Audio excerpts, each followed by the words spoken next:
Looking down, as you can see.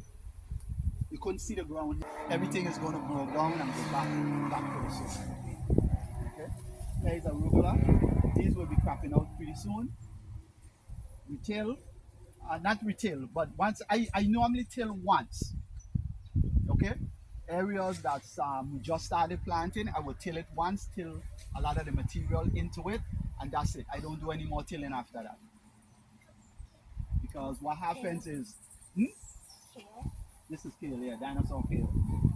When you till, it disturbs the communities like a hurricane coming through here. It disrupts the community and it takes a while to build back. So once I go and I till and I add all that stuff to that and I leave it and I start planting, it's developed a community, microorganisms, all this stuff that's beneficial for plant development. So once I crop this out, all I will do is add some stuff, use the fork just to aerate it. So I stick the fork down, just lift the lid. Stick it down, lift the lid. That's all I do. And then we replant. So I don't want to disturb that community that's under there because they're doing a good job. Once you put the right stuff, they're doing an excellent job. You don't want to disturb them. You want them to keep doing what they're doing. All right. Hey. Now these have gone beyond their tender stage, right? Yeah. So at this stage, I leave them to dry. One for seeds and two for making instruments. Okay. This one is ready for picking. Right, God. Sweet gourd, squash. But you never see some of the scratch band where they're using, this is brown and they're scratching with a pick. Yeah. That's what this is. Mm.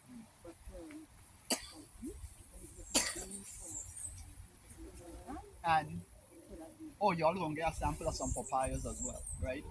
We have papayas from this tree.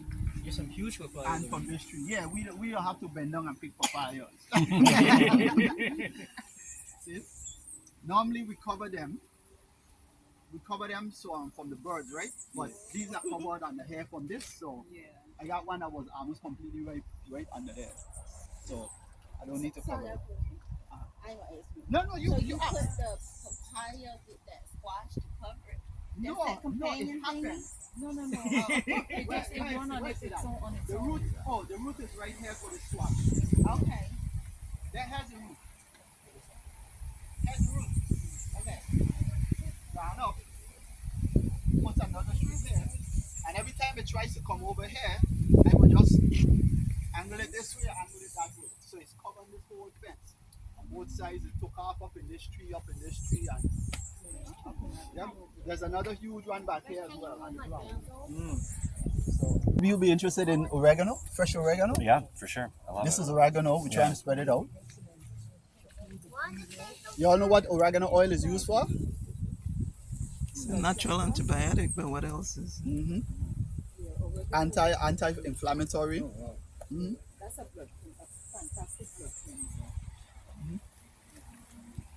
We got a bed of arugula. These are ready to crack. These are ready to harvest.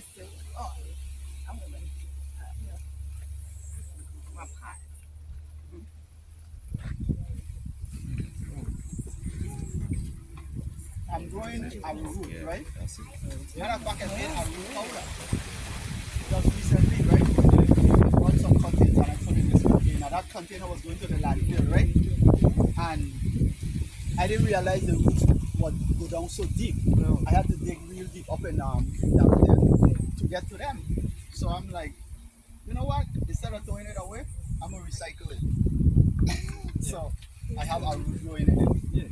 Just trying something, you know what I mean? That's the thing. As a farmer, you're a scientist because you're always trying something. You see what I'm saying? And that's how you learn. That's how you get better at what you're doing. You see what I'm saying? That's right. All right. When I first started.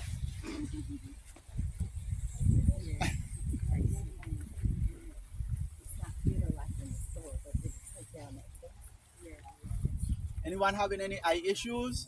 This herb here is called eye bright. That's eye bright. Or scorpion tail. That's very good for cleansing the eye. People that have cataract is nothing but calcified calcium. Calcium, the body uses calcium as a buffer, right? So when the body goes in a state of acidosis, naturally the body is going to start releasing, the bone marrow is going to start releasing the calcium to deal with the acidosis in the system. And once it continues to do that because of a poor diet you may be on or whatever, it's going to start to calcify, and it'll find a weak link, whether it's your eyes or a growth somewhere in your body. That's what it is. So when they say, well, you got cataract, we got to cut it out. No, all you got to do is change your diet and wash your eyes with this stuff, and it's going to naturally dissolve. What do you mean?